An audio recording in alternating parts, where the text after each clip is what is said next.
This week on The Futurists, Dean Takahashi. No, the metaverse hasn't been tried yet. It's one of those things where if you cross over certain technology thresholds, then it becomes possible. And so what I would look forward to is having the equivalent of the Star Trek holodeck, where you could instantly, just like that, change from one world to another or have a world generated that to me looks like reality.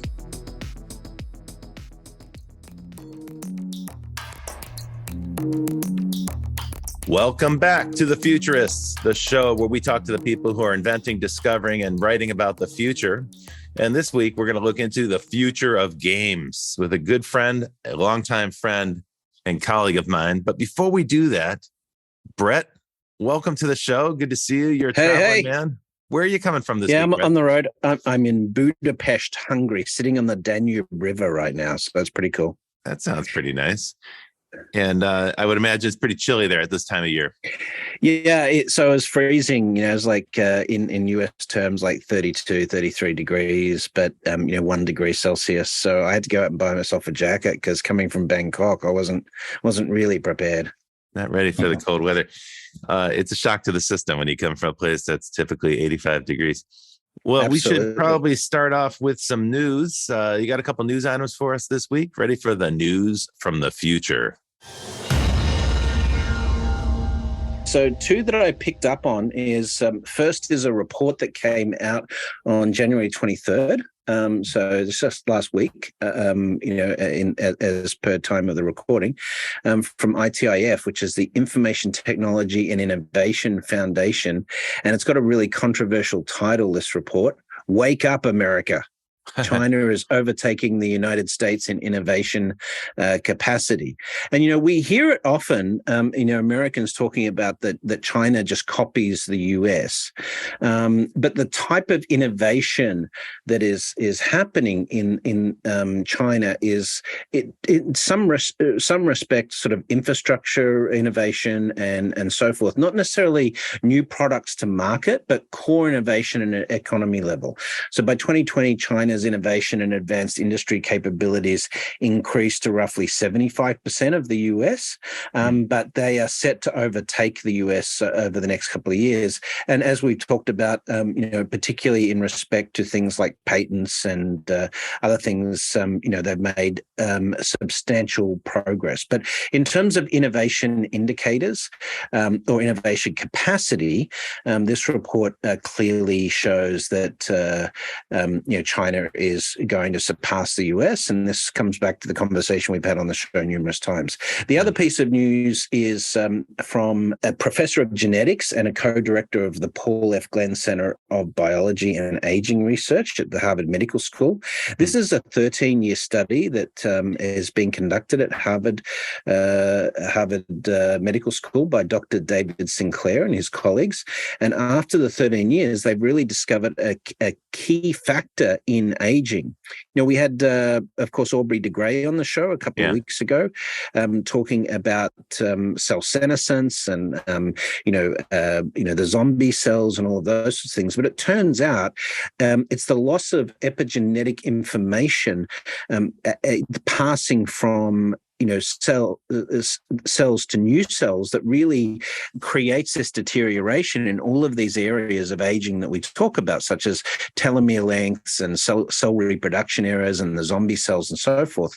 And that by improving that transmission of DNA epigenetic information from one cell to the other, we can reverse aging. So they've been able to dial up and dial down, cellular aging. It's a massive, piece of advanced research in respect to overall aging it's taking us in a particular direction in terms of reversing aging. So, Aubrey de Grey was talking about 2036 as a sort of escape velocity, but it may be that, this is represent a real milestone earlier than that. Well, that's pretty good progress. It makes good sense, right? As cells copy each other, we know that there are defects, right? The telomeres break and wear out and so forth. So the idea that you can make a better copy, more accurate copy, should suggest that you can probably extend lifespan. Although that sounds easy the way I say it, I'm sure it's quite a challenge. I've got one piece for you today, one news item that Sure. caught my eye this week, which I thought was kind of an interesting and funny story. It's about food. It's about the future of food, and it follows some of the conversations we've recently had. But this time it's about making food from air. So it turns out that there's a fungal microbe that was discovered by NASA-funded scientists in Yellowstone Park. It was found in an acidic hot spring in Yellowstone.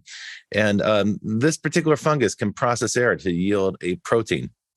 That might not sound particularly appealing, but apparently there are a couple companies, Nature's Find and another firm in Finland called Solar Foods.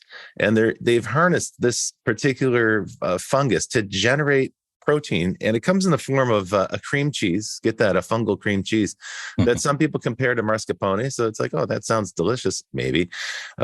Or a hazelnut praline mousse. That sounds like it could be a good dessert. Wow. And many other forms, of course. So it's a protein. You can do it. Why that's important for the future is that about half of Earth's arable land is already cultivated. And I was surprised to learn that about a third of human-caused greenhouse gases are coming from the agricultural sector. And if you think about raising animals and so forth for food, that's a big source of greenhouse gas. Cow farts, basically. Yeah, that's really it. So we're going to switch at some point to fungal produced food generated from air, and that'll spare us the cow farts. Great. On that note, let's get into the show this week. We should get someone to talk about the future of mushrooms. The mycelial network and stuff. We should get into that. We should do this. But meanwhile, I stopped you. Yeah. Yeah. Let's not upcut the introduction of our guest here. It's a great pleasure to bring on our guest, old friend of mine, Dean Takahashi. And Dean is the principal writer for GamesBeat, which is part of VentureBeat, and he's also the organizer of the GamesBeat conferences and events. And he's been covering the game sector for, 30 years. Dean, what a great pleasure to have you on The Futurists. Thanks for joining us this week. Yeah, thank you. Yeah, I appreciate it. We're excited to have you here. I'd been wanting to have a show on the future of games for a heck of a long time. And I can't think of a better person to talk about that since you've got such a long track record. You and I crashed into each other, I think, back in the early days of mobile games, when people would say to me, games on phones suck. And I'd be like, yeah, that's actually kind of true. And it was for a mighty long time. But now games is the biggest platform, worldwide. It's much bigger than PlayStations or PCs. So it's the world of games evolves rapidly. Tell us a little bit about the state of the game industry today. Well, you're right that mobile games is the biggest segment within gaming now. It's more than half of the market. PC and console games are still going strong, but they don't engage nearly as many people, and people on the run really have time for mobile gaming. And so it's exploded. The business model of free to play really helped that happen, and I think that. If there is any sort of slowdown in gaming now, it has to do a bit with, whether people playing those mobile games are really dedicated players or not. And the people who are spending time on PC games and console games, they are extremely dedicated, and they're playing this form of entertainment, far more than any other kind of diversion. But mobile gamers, they're a bit more sensitive to the times, and so like a recessionary environment, they may not play as much. They may sort of go off and do other things, especially as sort of we're in a post-pandemic phase, I think. For the benefit of our audience, let me clarify a couple things, because you mentioned two things that I want to make sure people understand. The first one's the distinction between core gamers and casual gamers, and that's the distinction you're talking about when we talk about people playing on a phone. Anybody who's serious about playing games is probably going to have a gaming rig at home that's set up with the proper chair and so forth. Like my friend Brett, who when he's in home base, is a dedicated gamer. I'm a serious gamer, dude. That's I've got like a $8,000 gaming PC, massive widescreen. Yeah, I'm like a true geek. Gamer for I've been a gamer since PC-based gamer since I was 13. And then there's the casual gamers, and that's the folks who play on their phones, and they're not necessarily going to buy dedicated equipment. but they play on the device they happen to have. And these days, mobile phones are pretty good. The power of that phone keeps improving. So it's basically a supercomputer in your pocket, and it's connected to a fairly fast network. So the things that might have previously been a bottleneck that made mobile games pretty terrible back in the day, those problems have been solved. And so now we have a pretty decent game machine in our pocket. That's a field that's been absolutely booming with downloadable apps for the last 10 years. And there's a lot of innovation there. One of the innovations you mentioned is free to play. Free to play is where you get the game for free and you decide when to pay. That's a kind of a novel concept. When I started in the games industry, we sold shrink wrap boxes with shiny discs inside of them. And there we charge you a stiff $45 up front. If you didn't like the game, it was just like a movie theater, like tough luck, Charlie. You bought the box, you bought the game, you open the box, you can't bring it back. These days, players get to download the game and play as much as they like. And it is kind of nuts. You can play 55 levels of Candy Crush before you pay. But woe to you if you pay, because the minute you pay, that game changes. Tell us a little bit about free to play, because I know it's controversial. Some game designers dislike it intensely. Yeah, the notion of free to play more than a decade ago, it started with Nexon trying to figure out a way to get around the problem of piracy in the game industry. Everybody was, especially in Asia, they were just really copying games and never paying for them. But they did figure out that if you're delivering value for people, let them try it out for free. They get addicted to it, and then they just say, "Hey, I'm gonna pay for something in this game that I'm enjoying so much." And it might be $5, but it might be $1,000 as well. There was no cap on how much could be paid. And so the people who spent this money and played a whole lot, they became what were called whales. And, maybe even just 2% of the players were doing this, deciding to pay. But they could basically finance, the rest of the community getting the game for free because there's no cap on how much these people could pay. So definitely, created a new alternative point of entry into games. And then once you go through that sort of that looking glass, you're never going back. And so then your gaming habits just keep on growing at that point. But the business model attracted new players for sure, but it also changed the way we design games, because it caused game designers to design very hooky, sticky games that would get you addicted fast and so forth. Yeah. And so the nature of the games themselves began to change. In some respects, they became more like slot machines. Like it felt like free gambling. Until you put money in which case then it felt very much like real gambling, except you don't get a cash prize back. You just spend the money. It's like the world's worst casino. Yeah, it definitely veered off into things like loot boxes, and that became sort of the dark side of the game industry. And tell us about loot boxes. It generates a lot of money. And loot boxes, you pay for something, but you don't know what's inside, and you're trying to get like a super special sword or something like that, but it almost does become like a slot machine as far as your chances of getting that. Or like a scratch off lottery ticket, where you purchase the thing and then you open it to find out what's inside. And in fact, in some countries, those loot boxes have been deemed a kind of lottery, right? They've been banned in Japan, and I think someplace in Europe as well. Yeah, illegal, like Belgium, for example. Yeah, it's definitely considered illegal gambling sometimes. So the point is there that we tend to think of games as being kind of constant, or one tends to think of games as being persistent. And it's certainly true. Games like chess have been around for centuries and haven't evolved, and they're still very appealing. But in the world of video games, there's just tremendous amounts of change. I'd say of all the media types, games is the one that changes the most. It's the most influenced by the technology. It's the most influenced by the network, because gamers require, really milliseconds response times in order for the game to be plausible.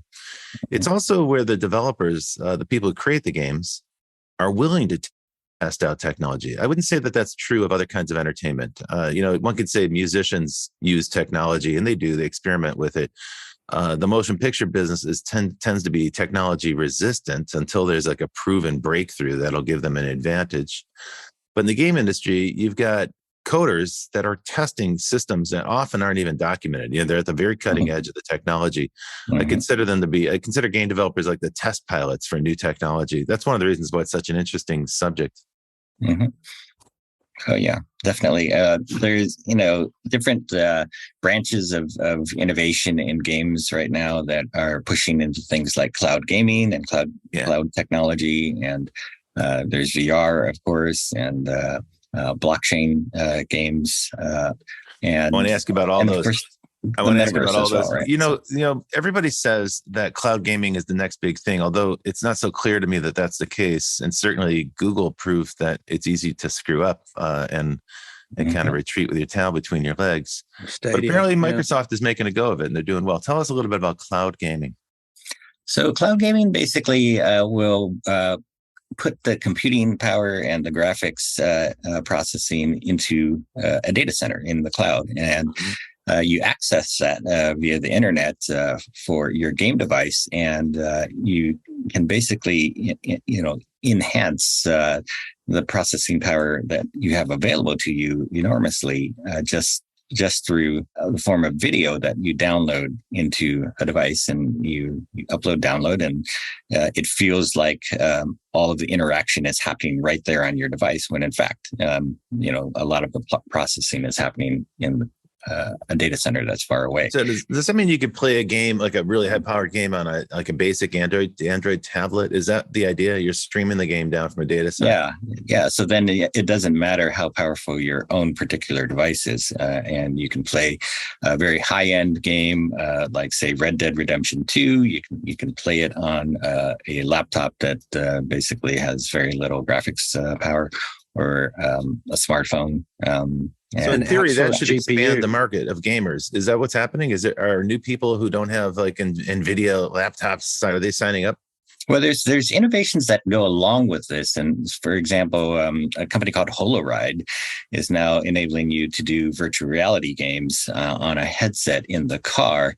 And they would access technology like the data in the car that tells you that the car is turning, and it'll turn the simulation that you're seeing in the direction that the car is turning, so you don't get as seasick as you normally might with that kind of motion experience, right? So I do think the whole edge computing and 5G stuff is sort of taking us this way as well. If we can have GPU storage and obviously very low latency video as a result of sort of 5G, it is a game changer. Now, there's questions about standards around 5G. Of course, the US standard differing from a lot of the rest of the world, but we are increasingly reliant on cloud, and clearly as we go for more compute power, the other angle with the cloud is going to be energy management. Sustainable compute power is going to be a feature of the cloud stuff that you don't get from sort of the large on-prem. But look at some of the gaming systems that we've already got, like Roblox and Minecraft and stuff like this. These are essentially cloud native platforms, right? Exactly. Yeah, and Roblox is enormously popular now. It's crossed well into nearly 60 million people playing it daily. That's astounding. Yeah, and that's astounding. It blows my mind. Is Roblox all kids? My kids get their allowance on Roblox. Well, the two youngest do, the 10 and the 13-year-old. That's how they've chosen to get their allowance. They're also trying to be a bit like Disney and be multi-generational, right? And they're trying to age up the content so that more than just kids will be spending their time inside Roblox. It's like a very similar strategy to Disney, right? Well, in the second half of the show, we'll talk a little bit about the direction that games like Roblox and Fortnite and Minecraft might be going in the future. But first, we have to take a break. And so what we always do before we take a break is that my friend Brett is going to fire up some rapid questions for you. And your job is to give quick answers to them. So this is a chance for our audience to get to know you a little bit more. Okay. Get to know how you got started, how you got interested in this stuff. Over to you, Brett. Okay, this is the quick fire lightning round. What was the first game you remember playing? Pong. I played it in a tennis court lounge in the Tropicana Hotel in Las Vegas when I was on vacation. Was it an arcade-based game? It was one of those tabletop games. Oh, yeah, it was cool. Okay, cool. Hmm. What do you think is the game that has most changed the gaming industry? I would point to either Fortnite or Roblox. Fortnite became very interesting because it forced the industry to embrace crossplay, and so like a person on a Sony device could play with someone with Nintendo, could play with someone on a mobile phone. So that was important. But Roblox also really pioneered user-generated content, and that seems like a very viable path into the future. Now, this could go either way, but can you give me the name of a futurist, an entrepreneur, or a game developer that has influenced you personally, and why? I would say Tim Sweeney. I used to interview Tim Sweeney quite often in the days when the Xbox was launching more than 20 years ago, and he's still the CEO of Epic Games and pioneering 3D graphics in a very big way. And his company is the maker of Fortnite, and he was the one who just probably 5 years ago started talking a lot about the metaverse. And I was interviewing him, and I said, well, how soon do you think we can do the metaverse? Because I don't believe we're ever going to get there to something like the Star Trek holodeck. And he said, I think it'd be just a few years. And it sort of woke me up, and it reminded me of the Neil Stephenson book from 1992, Snow Crash. Exactly. And I thought these things were not going to come to pass very soon because of just the idea that you can be so immersed in a space that it feels like it's reality. It just didn't seem like we had that kind of computing power. But here's Tim Sweeney, one of the world's greatest graphics gurus, saying that this is going to be possible. And I think maybe the sort of secret of that is really what kind of metaverse are we going to get, and how soon is that going to be? So, well, that was sort of my next question: is there someone that you think has predicted the future of gaming accurately? Well, Tim is one, for example, but I think also Jensen Huang, the CEO of NVIDIA, has also been very inspiring as well. He keeps saying that science fiction is becoming reality, and that the notion that we could make a breakthrough in one area could cascade a number of breakthroughs in other areas. And that started with deep learning neural networks and AI actually working for the first time, 10 years ago or so. And when you get breakthroughs like that, then they do affect almost every kind of industry. Like AI has pretty much proliferated through the tech industry, and I saw that at the recent CES 2023 show. All right. Well, let's talk about that after the break. I'm a bit of a Gabe Newell fan myself, but that's because I was heavily influenced by, Half-Life as a first-person shooter. But all right. Well, listen. You're listening to the Futurists. We have Dean Takahashi as our guest this week. We'll be right back after these words from our sponsors. Provoke Media is proud to sponsor, produce, and support the Futurist podcast. Provoke.fm is a global podcast network and content creation company with the world's leading fintech podcast and radio show, Breaking Banks. And of course, its spin-off podcast, Breaking Banks Europe, Breaking Banks Asia Pacific, and the FinTech 5. But we also produce the official Finovate podcast, Tech on Reg, Emerge Everywhere, the podcast of the Financial Health Network, and Next Gen Banker. For information about all our podcasts, go to provoke.fm or check out Breaking Banks, the world's #1 fintech podcast and radio show.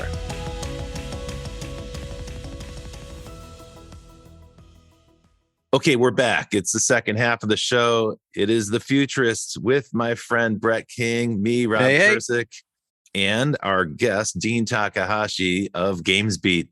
Hey, Dean, we're just getting into the good stuff now. So, of course, there's all these topics we want to jump into, things about the metaverse, the use of artificial intelligence, the idea of persistent world games that might start to extend into the world through things like augmented reality or mixed reality. Mm-hmm. So let's take these concepts one by one and break them down. Mm-hmm. There was a lot of hype at CES this year about gear. And in particular, there were a couple new devices that showed up, new head-mounted displays for augmented reality or for virtual reality. And the whole world seems to be breathlessly waiting for this Apple announcement that keeps getting pushed further and further down into the future. Talk about the futurists. That is a topic that keeps coming up on this show.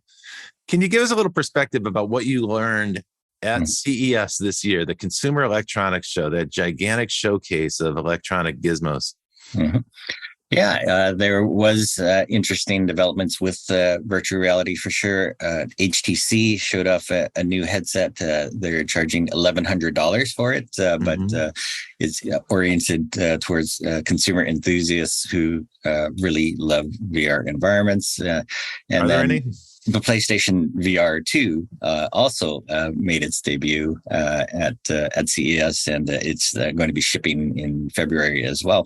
And it is targeted for much more serious gamers, and it is priced at $550, right? So half the price of the HTC Vive. And Meta, of course, came out with their Meta Quest Pro for enterprises that costs about $1,500.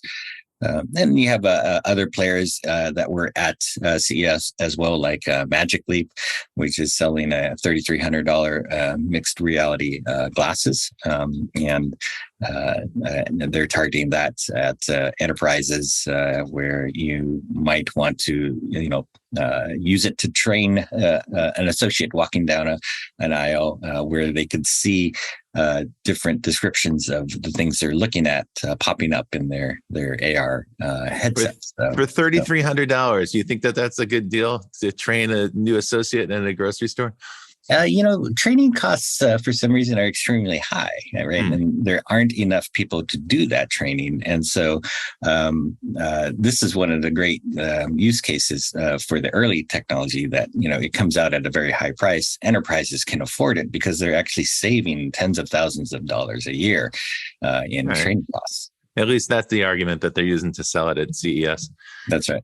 It's a shame that Magic Leap hasn't done more, because, obviously they have some pretty special tech, but I think the gap is closing on some of that tech, There's a really big problem with AR, though. The big problem with AR that everyone keeps running into is that the sun is really bright. And the displays aren't, and you can't defeat the sun. That was one of the major issues, but there were a bunch at Magic Leap. That was a company that the interesting advance about the Magic Leap 2 headset is that you can use it outdoors as well. And so, but it's, it is a challenge. It's a problem that just gets in the way of the technology moving really fast, for sure. Yeah. And Apple has denied the AR launch, right? They're launching their mixed reality headset this year, but they've said they're putting off the augmented reality glasses for a while. Yeah, it's the same problem. The other issue is that this is where you really need 5G. When we think of 5G, most people think of it as fast, more bandwidth, right? Or faster bandwidth. And that's true. That's actually the way we've implemented it in the United States. But as you mentioned in the beginning, Brett, there's a lot of different approaches to how you roll out 5G because it's a very complex technology. And it enables the network operator to allocate bandwidth in many different ways. One of the ways to do it is to create a low latency network, which means that you could deliver refresh on a screen in the form of milliseconds. Really important for gaming, yeah. It's essential for AR because as you turn your head, you have to redraw the screen dozens of times to make sure that it matches. If there's any lag, any delay whatsoever, it completely destroys the illusion, and therefore it makes AR impossible to launch as a viable product. So that's one of the brick walls that the headset manufacturers have run into, is that we simply don't have a network today in the US that would support it. That may be different elsewhere in the world where they're implementing 5G networks with much higher teledensity and therefore possibly much lower latency. And on a different spectrum, right? Well, that's another factor in it, but let's, before we veer off into the land of telecommunications standards, let's get back to CES. So, what else, Dean, did you see at CES that tickled your fancy?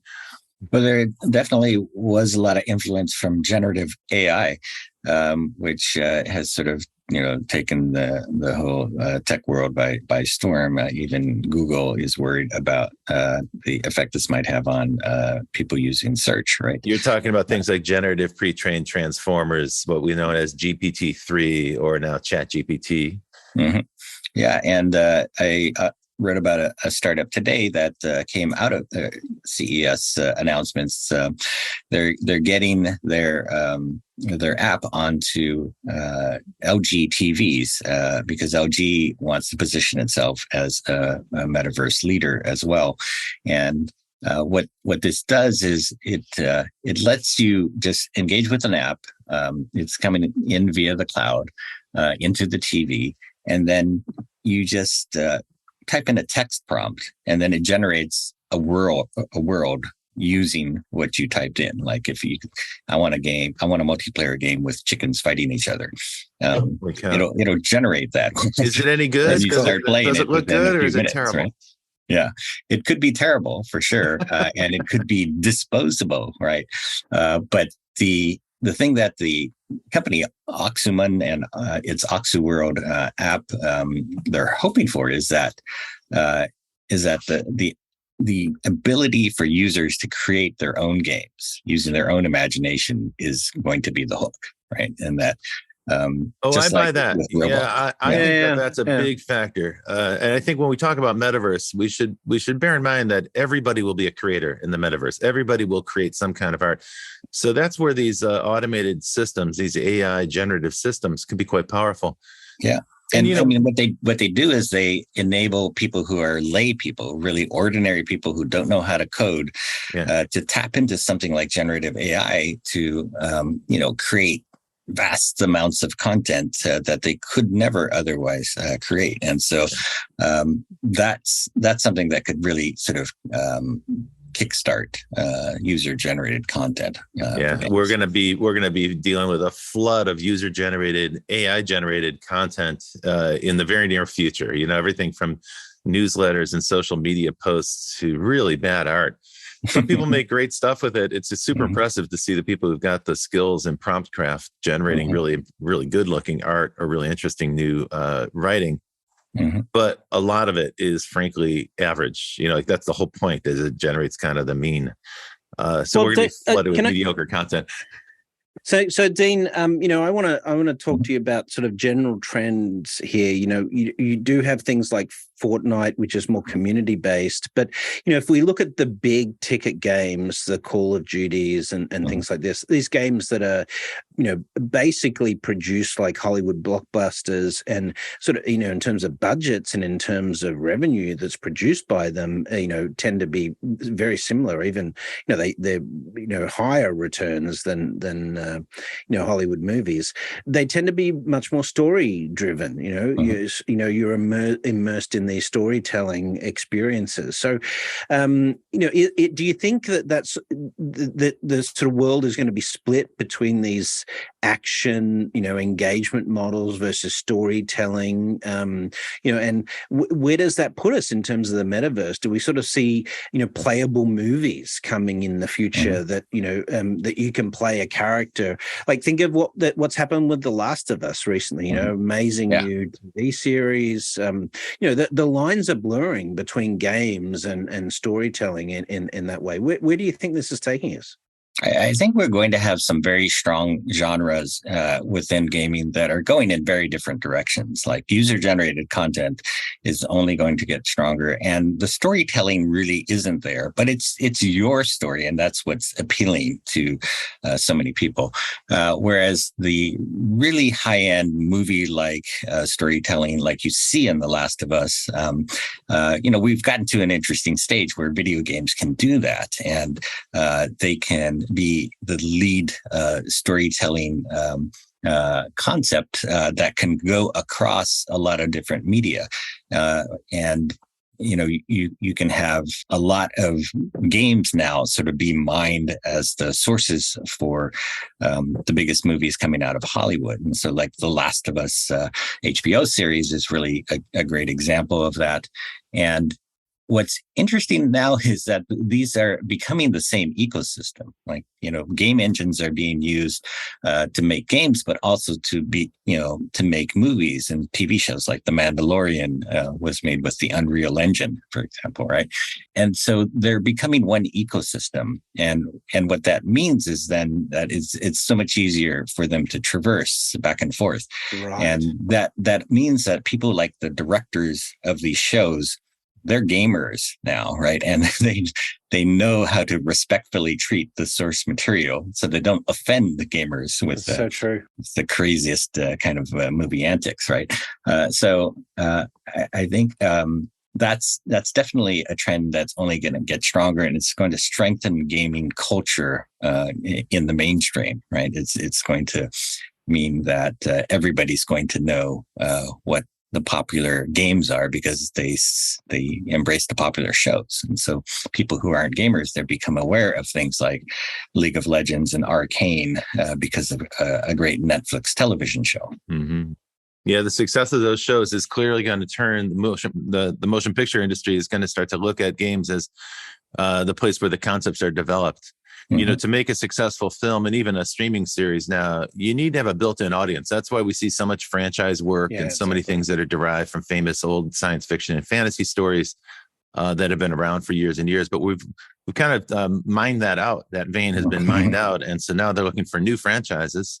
Mm-hmm. And the gaming industry does that. Partly it's because persistent games like Fortnite and Roblox and Minecraft, games that are always there, they're always available. You can play them as long as you can play until you drop, and there'll still be players out there continuing to play on after you go to bed. Mm-hmm. Those game worlds now attract tens of millions of people worldwide. And so they're well understood as a brand, but weirdly, they're still sort of in this game industry zone, which is considered niche by mainstream media. I find that really weird that persists, that perception of games is kind of like a niche pursuit. When it's really a misperception. And those communities are 3 billion so people tight. playing games. Yeah. No, and those communities are so super tight. I play this game called Rust. I don't know if you know it, Dean, but it's a generated world. You play against a community, and the community is so involved in this stuff. They eat, live, breathe this stuff. So you've got very passionate audiences as well behind these games. Mm-hmm. Yeah, that's actually the key to Microsoft's strategy. So, one of the big things that's happened in the business of games is that game companies are getting rolled up. Game studios are getting acquired by mega game companies, notably Tencent, the Chinese company, is the biggest game company in the world right now. In response to that, Microsoft's been buying up game companies, and their approach to me is quite interesting. I'd be happy to hear your perspective on it, Dean. What I'm interested in is that Microsoft is buying game franchises that have really deep-rooted communities to the point that Brett was just making. So games like Elder Scrolls that have been around for a zillion years, but they have this community of passionate fans. And some people speculate that that's Microsoft's approach to the metaverse, that they're going to build the metaverse one franchise at a time, starting with communities. They're not focusing on tech. They're not focusing on any kind of like gimmick or play technique or something. What they're focused on is where are the people who are going to contribute to building these worlds and sustaining these franchises. I think that's quite a unique approach. What's your take on that? What's your take on Microsoft as a game industry roll-up? Well, I think a lot of these big companies definitely want to control the future, right? And they still say that they support openness, right? And so they're going to push for as much proprietary technology leadership as they can, but they can also embrace a more open path. And an example is Microsoft is in the process of buying Activision Blizzard, the biggest standalone video game company in the US. And they're getting Call of Duty. And what they could do once they get so many of these franchises is set up something like Disneyland as a walled garden, right? There is a wall around Disneyland, right? And You could have Call of Duty land where players could go and just spend all their time and just do nothing but that. And you could have Halo land, you could have Starfield land, all these different franchises make up this Disneyland, and you can get in for one low price, right? And that's going to be very competitive against anybody who's trying to sell you a standalone game. And I think, the game companies, they have the engagement. Like once you get into something like a metaverse, you're going to want to do things there. And the most engaging thing to do is to play games. And I think, Jason Rubin from Meta, he had a great quote that, if you're going to build the metaverse, it's going to have a ton of 3D content, and you're going to need a game engine to build that. And the people who know how to use game engines are game developers. And so it follows that game developers are going to lead the way into a metaverse. And yet I see very interesting things happening across all of industry with the technologies like AI.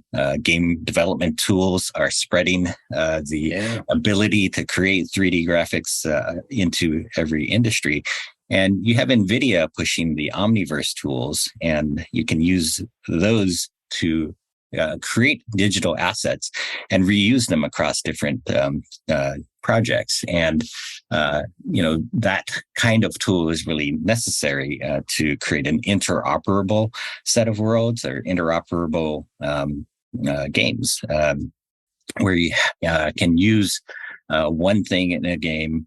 Maybe you're like using your blockchain avatar technology, right? But use one thing in a game and then take it to another game because you already bought it and you own it. And that ownership can be verified through blockchain.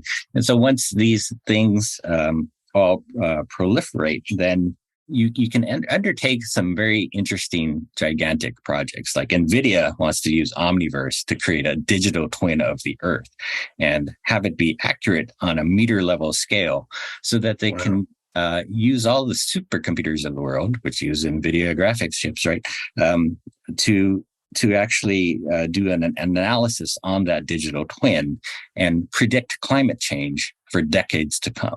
Like if you can do that, you basically built a digital twin of the Earth, and you get the metaverse for free, right? So once you built that thing, everybody else can reuse it in their own ways.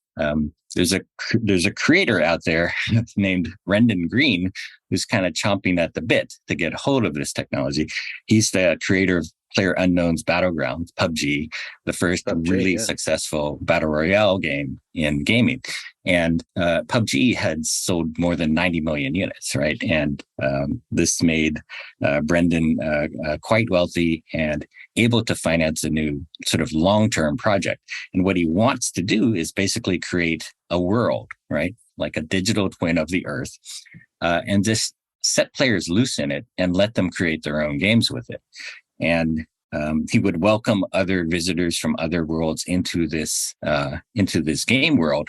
But at the entrance to the world, he's basically going to use AI or generative AI to convert whatever they have into what they can use inside his world. Right. And so you wouldn't have a fantasy player showing up as a knight in shining armor into a Call of Duty world. Right. So it's like an avatar translator or but that was, that's a bit of the concept behind Oasis, Ready Player One, is that you could build these persistent characters that could cross between worlds. And, you could have your, it's your ability to have your really own flavor in terms of building your persona in the game world or the metaverse world. I think that's part of the personalization of the game experience for individuals is being able to craft that stuff out. And look, a lot of these games, the Fortnites, the Rust, Minecraft, and so forth, you're often buying skins, or you're buying tool sets to give you advancements, so almost like the old Dungeons and Dragons days in terms but you're of buying stuff that stays in that game inside of that world, so it's like a closed economy And yeah, it is but closed loop. But if you could make that transferable and you could have that, that's sort of the holy grail. And when people talk about interoperability, that's what they're referring to. It's a clunky word. It's not a great word, but the notion is that if I buy, something that's useful or cool in one world or one game world, I should be able to bring that stuff with me because I'm the one who bought it. It belongs to me. That's not the way games work. That's why a lot of people also think that, blockchain technology is going to be a key here, and that it can sort of certify your digital ownership of something. But it can also I'm a skeptic. I'm a huge skeptic because but it can also, the point being that it can also let you get around the platform walls, the wall. I get the vision. I totally get the vision. But anybody who's designed a game before, and I've designed a bunch, will know that every implement like that, every item that's useful or stylish in a world has a certain point value inside of an RPG system that's pertinent to that particular game. You can't just rip that element out. You always hear this from people who don't know what they're talking about. They'll say, oh, you can buy a magic sword in one game and use it in another. No, you can't. There's no such thing. There's no way to transfer that across. But really, you're talking about, but we have something we never had before. We have generative AI. Yeah. So the idea that you're proposing is that now games like the one that Brendan Green's thinking about building, this sort of planetary game, would have some sort of AI translator. So something like a Mid-Journey at the entrance of the game. So you bring all your inventory, and it says, okay, in this world, there's an equivalent. It's almost like, the place you used to go to do a money exchange when you went from one European country to another. You change your Deutschmarks into francs or rubles or whatever. This will change your elements from one game into useful items in another game. That makes sense to me. I could see that. I don't know if people would agree with the arbitrary the switching price there, but nevertheless, that makes sense. You can trade in your gear. Because right now people are doing it illegally, right? They create exchanges outside of the games where they can transfer characters and so forth. But even worse for gamers, when these games run out of steam and they shut down, then their investment of 10 years into a character or something just disappears. It's gone. That's right. That's a total waste. Well, that was a pretty sweeping answer you gave us a minute ago. You managed to cover things like VR, augmented reality, artificial intelligence, and the metaverse, and you did it all in about 5 minutes. Wow, that's excellent vision. Yeah, that's great. It's fantastic. So let's get real sci-fi then to finish out the show, Dean. So I want you to put on your gamer hat, and I want you to go at 20 or 30 years and tell us what you think the gaming, a gaming experience or gaming will be like, in 20 or 30 years. Well, I would give a lot of credit to Matthew Ball for writing the metaverse book. And I think that he gets a lot of things right about what should a metaverse be. And I kind of laugh when a lot of people say that, hey, we've already tried the metaverse, right? It came and went, it didn't work, and it was Second Life, right? And Second Life didn't have the graphics fidelity or the speedy interaction or the real-time nature of movement to it that you would expect to see. And so when I hear people say that, I say, no, the metaverse hasn't been tried yet. It's one of those things where if you cross over certain technology thresholds, then it becomes possible. And so what I would look forward to is having the equivalent of the Star Trek holodeck, where you could instantly, just like that, change from one world to another, or have a world generated that to me looks like reality, right? And I can't tell it apart from a simulation, and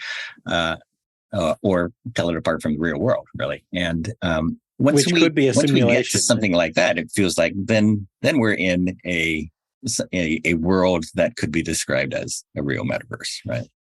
Fantastic. Yeah. I mean, as a gamer that has spent the vast majority of my life in gaming, you do look at these technologies and you're, as a futurist, I'm hungry for this tech. I'm looking forward for this tech to be able to enhance these gaming experiences, just even seeing things like, as I mentioned, Gabe Newell, but the Half-Life Alex adaptation into, the VR space. It was pretty decent effort there.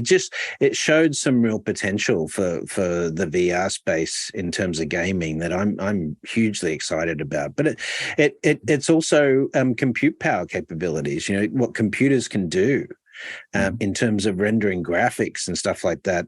You know, if you look at the new Unreal stuff, as you mentioned, it's being used in production for series like The Mandalorian and others.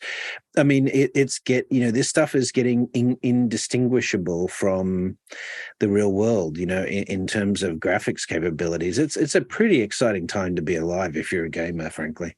Mm-hmm. Exactly. Yeah, I agree wholeheartedly. Yeah. So what games do you play, Dean, in your spare time? Oh, I play a lot of shooter games. I play Call of Duty Warzone and Warzone 2. I got into playing that because it was the middle of the pandemic and there was nobody to talk to in real life, you know, and yet I could get on and get into a quad group with a few friends, and you know we could chat with each other while we were hunting down other teams in Warzone 2 and Warzone. So I think I spent a lot of time doing that. I play each weekend with my son. He lives in Australia, you know, and I'm either in the States or in Thailand, and that's how we hang out on the weekends together. We play in Roblox mostly, and yeah, it keeps our relationship really strong, actually. So gaming's an important part of our family dynamic, actually. Yeah, that's wonderful. Well, that's a touching note. It's probably time for us to bring the show to an end. Dean, I want to thank you very much for joining us on the show. You've given us a more interesting and frankly, a more fun view of the metaverse than several of other guests. People talk about metaverse for productivity and work, and it just doesn't sound as much fun as the kind of game-focused metaverse that you're talking about. Makes that seem more plausible to me as well. How can people find you on the web? Where's the best way to find out more about what you're writing and what games you're playing? I'm Dean Tak on Twitter, and gamesbeat.com is where a lot of my stories are, as well as venturebeat.com for tech stories. And yeah, that's what I write for. We also do our GamesBeat Summit events in person every few months. We've got another one coming up May 22nd and 23rd in Los Angeles. Right on. All right. Well, Dean Takahashi, thank you very kindly for joining us on The Futurists this week. I want to thank my business partner and colleague, Brett King, who always manages to join no matter where in the world he's globetrotting to next. Our producer, Kevin Hirschon and Lisbeth Severance, and the rest of the crew at Provoke Media. These are the folks that make the show possible. We thank you very much. And of course, I want to thank the listeners and subscribers to the program who've been listening and building support for the show. I've been getting some great feedback recently from people who've been listening. Surprising. I'm getting news from people who are listening closely, and they find some of the comments contentious and they love to get into it. And that's really fun to hear about. So please don't hesitate to reach out to us on socials. We'd be very happy to hear from you there. And for everyone who's listening, if you do enjoy the show, please don't forget to help other people find it. The audience has been growing quickly, and that's really gratifying. And it's because people like you are sharing it with their friends. They're sharing it, they're reposting it, they're giving us 5-star reviews on all the podcasting platforms. And that really aids discovery and makes it possible for new people to find the show. We appreciate that very, very much. And of course, every week we'll be back with another person who's exploring, inventing, defining, reinventing the future in their own terms. This is the most fun project, and I'm thrilled to share it with you. And Brett, thanks a lot for joining us and making it possible to do this show. Dean, it's always a pleasure to see you. Thanks very much, Rob. Thanks, Brett. And we will see you in the future. Well, that's it for The Futurists this week. If you like the show, we sure hope you did. Please subscribe and share it with the people in your community. And don't forget to leave us a 5-star review. That really helps other people find the show. And you can ping us anytime on Instagram and Twitter at Futurist Podcast for the folks that you'd like to see on the show or the questions that you'd like us to ask. Thanks for joining. And as always, we'll see you in the future.